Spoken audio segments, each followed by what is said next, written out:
বই লুক অধ্যায় 15 গল্পটা হয়তো সবাই জেনে থাকবে। জয় যিশু। নমস্কার।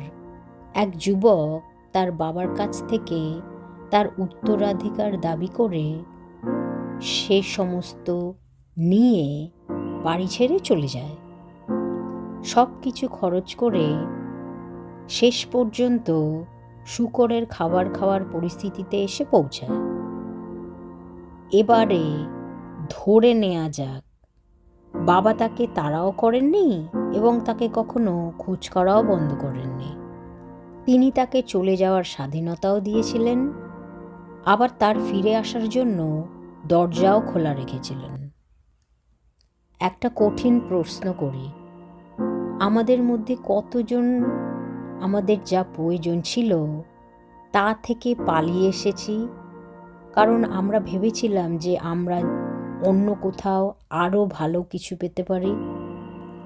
শত্রু সর্বদা তোমাকে দূর দেশের হাইলাইট রিল দেখাবে, খুব সুন্দর, খুব স্বাধীন, আনন্দের অনুসারীদের দেখাবেন, কিন্তু সে তোমাকে দুর্ভিক্ষ কখনোই দেখাবে না।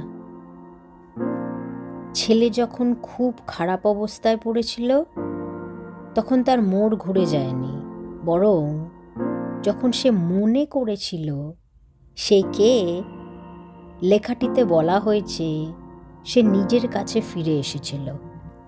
তোমার এমন একটা রূপ আছে যা শত্রুরা চায় না যে তুমি মনে রাখো, কারণ সেটা সত্য এবং তারা তা কখনোই হতে পারবে না। তাই তারা তোমায় মিথ্যা দিয়ে, দেখিয়ে, বুঝিয়ে, ভুলিয়ে রাখে।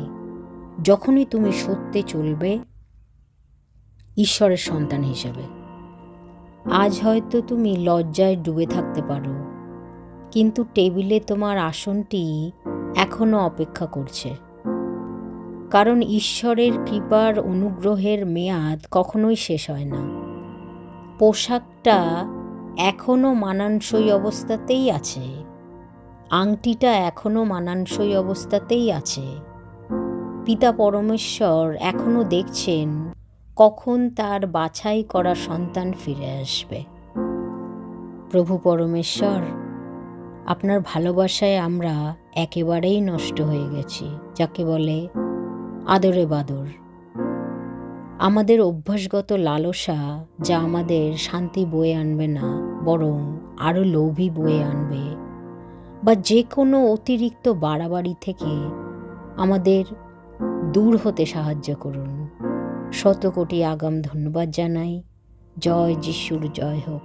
আমেন। যিশু তাকে বললেন, কন্যা, তোমার বিশ্বাসই তোমাকে সুস্থ করেছে। শান্তিতে ফিরে যাও ও তোমার কষ্ট থেকে মুক্তি পাও। পিতা পরমেশ্বর, আমরা আপনার কথা জানি, আমাদের তাও আরো গভীরভাবে বুঝতে সাহায্য করুন এবং আমাদের বিশ্বাসকে আরো গভীর করুন। শত কোটি আগাম ধন্যবাদ জানাই। জয় যিশু। আমেন।